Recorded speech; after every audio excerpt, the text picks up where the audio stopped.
Hi there, Cassidy Olivier with the Province newspaper, joined here with my good friend Ian Austin. Hello. We are going to talk about the nomination race coming up this Sunday in Vancouver East. Libby Davies' old riding. It's a hotly contested race. I wrote the advancer. Ian, you're covering the event for us on Sunday. True, I'll be there. You recently spoke with Libby Davies in your in-depth podcast. True. Why don't you share with some of the stuff she said about in terms of her legacy and what she's leaving behind? Well, you just look at her record, highly respected, long-term Vancouver councillor, ran for mayor, 18 years doing it every day, every week for the NDP, and she's got some big shoes to fill. But she said she couldn't face another election. I think it's 9 elections she's been through, and said she just didn't want to run a half-hearted election, so she's left it to 2 capable women who are fighting for it. Those 2 women are Kwan, NDP for Vancouver Mount Pleasant, Mable, Elmore, Vancouver Kensington. It's being billed as a fight between 2 caucus colleagues.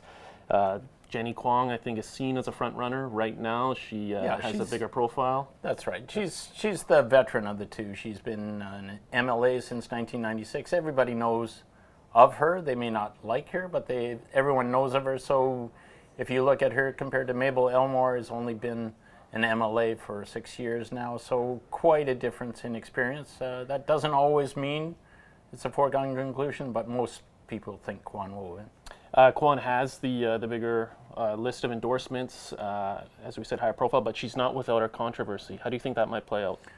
Well, there's 2 things, and this is always a challenge for a party trying to decide the positives and the negatives for their own members. So Kwan, my guess is she will convince the NDP that she's the one to run, and my guess is that the other parties are going, oh, good. We'd like to talk about her role in building up and then tearing down Carol James. We'd like to talk about the Portland Hotel Society and taxpayer-funded trips to Disneyland in Europe. So whether the party takes that into consideration, we'll see on Sunday.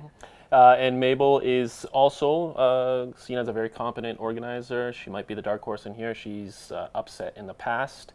I think you covered that one as well. Ginny Sims, everyone said, you know, long term. She's been in there a long time. And Mable Elmore, no one knows who she was. Guess who won? Mable. So don't count her out.